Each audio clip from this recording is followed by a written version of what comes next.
فرعون کے محل کے اندر ایک عورت تھی نوکرانی جس کا نام تھا مشاطہ۔ وہ فرعون کی بیٹیوں کے بال سنوارا کرتی تھی، ان کے بالوں میں کنگھی کیا کرتی تھی۔ ایک مرتبہ کا واقعہ، وہ فرعون کے بیٹیوں کے بال سنوار رہی تھی، کنگھی کر رہی تھی کہ اس مشاطہ کے ہاتھ سے وہ کنگھی گر گئی۔ اب جیسے ہی وہ کنگھی لے اٹھانے کو چلی تو اس نے حضرت موسیٰ علیہ السلام کے اللہ کا نام لے لیا۔ وہ بیٹی، فرعون کی بیٹی کہنے لگی کہ اے مشاطہ، کیا تم میرے ابا پر ایمان نہیں لاتی؟ کہ تم میرے ابا کو اپنا خدا نہیں مانتی؟ کہ تم میرے ابا کو اپنا مشکل کشا نہیں مانتی ہے؟ مشاطہ خاتون کہتی ہے نہیں، میں تیرے ابا کو اپنا رب نہیں مانتی، میرا رب تو وہ ہے جو حضرت موسیٰ کا رب ہے، میں تو حضرت موسیٰ کے رب کو اپنا رب مانتی ہوں۔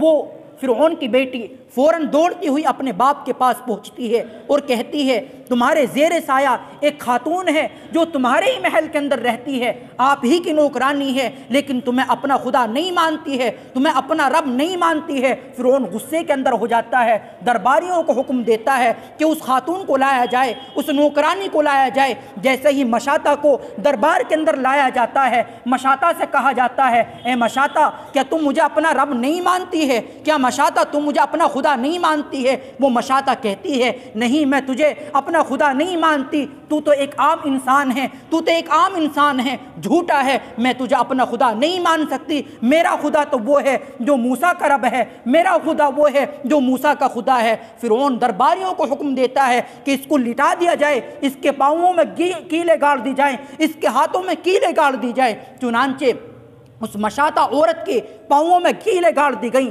اس کے ہاتھوں میں کیلیں گاڑ دی گئیں، اور اس کے بعد کہتا ہے فرعون اے مشاطہ ذرا بتلا، اب تو ڈر گئی ہوگی، اب بھی مجھے اپنا الہ مان لے، اب بھی تو مجھے اپنا خدا مان لے، اب بھی تو مجھے اپنا رب مان لے۔ لیکن مشاطہ جس کے ہاتھوں میں کیلیں گڑ چکی ہیں، مشاطہ جس کے پاؤں میں کیلیں گڑ چکی ہیں، وہ مشاطہ کہتی ہے فقضی ما انت قاض، تو جو چاہے کر سکتا ہے کر لے، لیکن میں تجھے اپنا رب نہیں مان سکتی، میں تجھے اپنا خدا نہیں مان سکتی۔ درباری کہنے لگے بادشاہ سلامت، اس کی ایک چھوٹی سی ایک دودھ پیتی بچی ہے، اگر اس دودھ پیتی بچی کو اس کے سامنے لایا جائے، اس کے سامنے ذبح کیا جائے، اس کے سامنے قتل کر دیا جائے، ہو سکتا ہے اس کی مامتا مجبور ہو کر آپ کو اپنا خدا مان لے، آپ کو اپنا رب مان لے۔ چنانچہ درباری اس کے دودھ پیتی بچی کو لاتے ہیں اور اس کے سینے پر چپٹا دیتے ہیں۔ وہ دودھ پیتی بچی ابھی دودھ پی رہی تھی کہ فوراً فرعون بولتا ہے اب تو تم مجھے اپنا خدا مان لے، اگر تم مجھے اپنا خدا نہیں مانے گی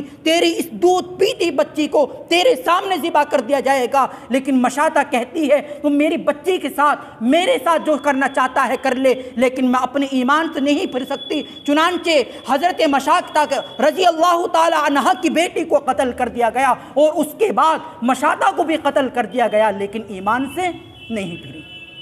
یہ لوگ تھے کہ جن کا ایمان مضبوط ہو چکا تھا، ایک چٹان کی طرح، چاہے کیسے ہی حالات آ جائیں، لیکن یہ لوگ ایمان سے نہیں پھرے تھے۔ اس لیے چند باتیں تھیں کہ ہمیں اپنی اولاد کی، اپنی نسلوں کی ایمان کی حفاظت کرنی ہے، چاہے کیسے ہی حالات آ جائیں۔ آزمائش انبیاء پر بھی آئی ہیں، صحابہ کرام پر بھی آئی ہیں، تابعین پر آئی ہیں، ہم ذرا سی آزمائش کو